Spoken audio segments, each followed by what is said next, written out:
Episode 17। दीक्षा की मुसीबता में ध्यान लगाने के समय आकाश ने अपने स्टार को अच्छे से कंट्रोल करना सीख लिया और अब आकाश अपने फायर स्टार पाथ का भी यूज कर सकता था। बस से उतरने के बाद आकाश सीधा अपने चाचा के घर की ओर चल दिया। घर पर उसकी मुलाकात बस उर्मिला चाची से हुई, जो आकाश को देखकर बहुत खुश हुई। आकाश के चाचा और चाची का अपना कोड बच्चा नहीं था, वजह से वो आकाश और दीक्षा को अपने बच्चे की तरह ही प्यार करते थे। आकाश को देखते ही चाची खुश हो गई। उर्मिला चाची, अरे आकाश, तूने आने से पहले बताया नहीं? तू बता देता तो मैं पहले ही तेरे पसंद का गाजर का हलवा बना के रख देती। आकाश, कोई दिक्कत नहीं चाची, मैं गाजर का हलवा बाद में खा। मैंने कॉलेज से 3 दिन की छुट्टी लेकर आया हूँ इस बार, वजह से आप परेशान ना हो। आकाश, वैसे चाची चाचा कहीं नजर नहीं आ रहे हैं। मैं जब आता हूँ तो चाचा इस समय घर पर ही रहते हैं। उर्मिला चाची, अरे मत पूछो आकाश, तुम्हारे चाचा तो मेरी कोई बात सुनते ही नहीं है। कितनी बार कहा है उनसे कि शहर के बाहर मत जाओ, मैजिकल बीस्ट का खतरा मंडराता रहता है, पर वो मेरी बात मानते ही नहीं। मेरे लाख मन करने पर भी राशन का सामान पहुंचने मिलिट्री आउटपोस्ट पर चले गए। आकाश, तो इसमें दिक्कत क्या है चाची? मिलिट्री आउटपोस्ट पर ही तो गए हैं, जहां जाने का रास्ता बिल्कुल सेफ है और सेफ जोन से ही गुजरता है। उर्मिला चाची, नहीं आकाश, मैं उस वजह से परेशान नहीं हूँ। मैंने आसपास के लोगों से सुना है कि कुछ मैजिकल बीस्ट अब शहर के बाउंड्री के अंदर भी घुसपैठ करने लगे हैं और मिलिट्री आउटपोस्ट का रास्ता सुनसान है और जंगल से भी होकर गुजरता है। इसलिए तेरे चाचा की आजकल मुझे बहुत चिंता लगी रहती है। चाची का बात सुनते ही आकाश को कुछ बातें याद आ गई और उसके पसीने छूटने लगे। आकाश ने कुछ देर तक सोचा और बोला, ठीक है चाची, आप चिंता मत करो, मैं शाम को जब चाचा घर आएंगे तो मैं उनसे इस बारे में बात करूंगा। आकाश की बातें सुनकर चाची ने बस हल्का सा मुस्कुरा दिया और सर पर सहलाते हुए बोली, मेरा प्यारा बच्चा, अब तू ही अपने चाचा को समझा, मेरी तो वो सुनते ही नहीं, शायद तेरी बात मान जाए।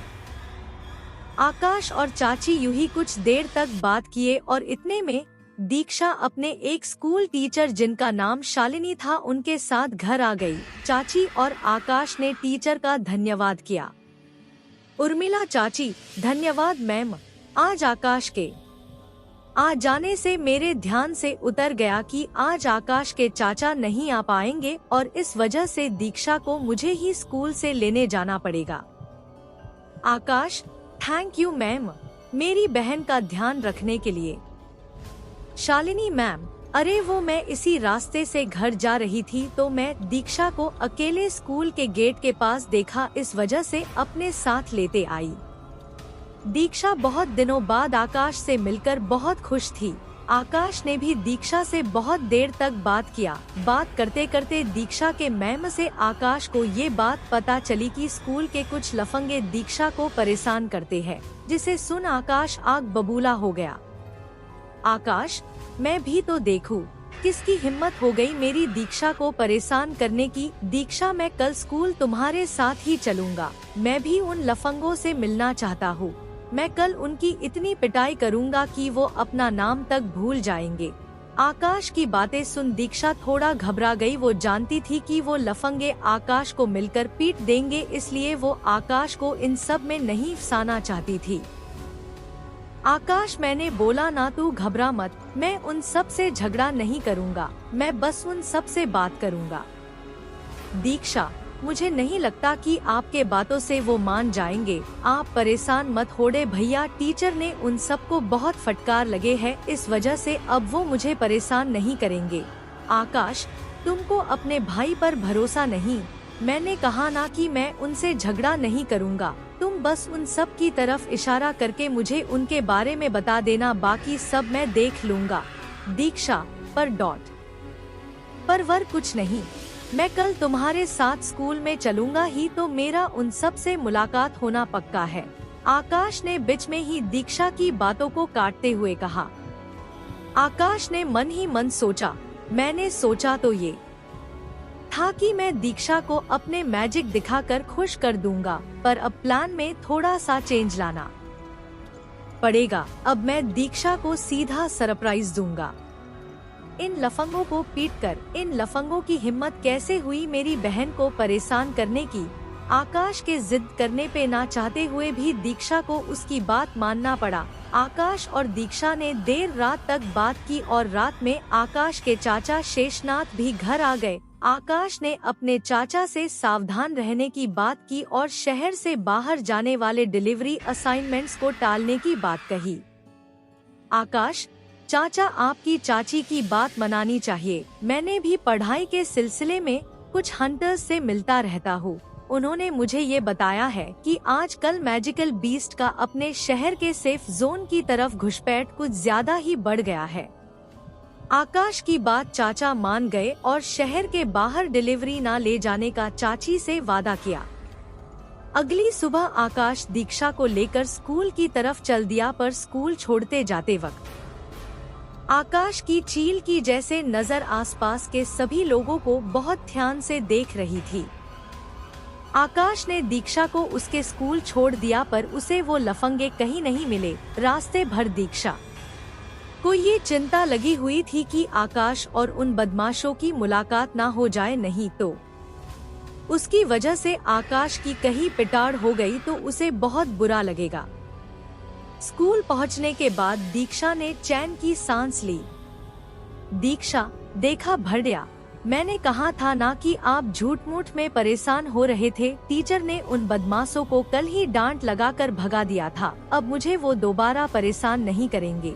आकाश ने मुस्कुराते हुए कहा, अच्छी बात है। अब तुम जाओ, अपनी पढ़ाई करो। मैं शाम को तुमको लेने आऊंगा।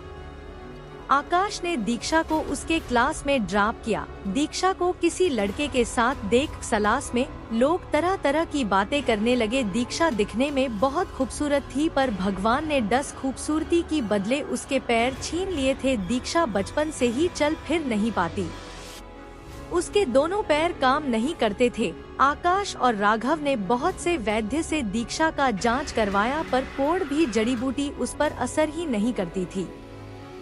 इस वजह से क्लास में कुछ लोग उसके इस हालत पर तरस खाते थे, तो कुछ लोग उसके खूबसूरती के कारण उससे दोस्ती करना चाहते थे, पर ज्यादातर लड़कियां इस बात से दीक्षा से जलती थी और इस वजह से आकाश जैसे खूबसूरत लड़के के साथ दीक्षा को देख सब तरह तरह की बातें करने लगे।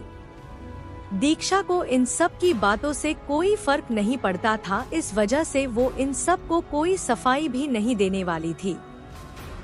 स्कूल से बाहर आकाश सोचने लगा, घर जाकर भी मैं मैजिक कल्टीवेशन की प्रैक्टिस ही करूंगा, तो क्यों ना मैं यही दीक्षा का इंतजार कर लूं स्कूल खत्म होने तक। इस तरह मेरी आज की ट्रेनिंग भी हो जाएगी और मेरा टाइम भी कट जाएगा। तो क्या आदर्श उन लफंगों से मिल पाएगा? कैसे करेगा आकाश इन लफंगों सामना? क्या दीक्षा इन लोगों की लड़ाई रोक पाएगी? जानने के लिए सुनते रहिए demon king of magical world, सिर्फ Darwin Sahu Aryan RJDK channel पर।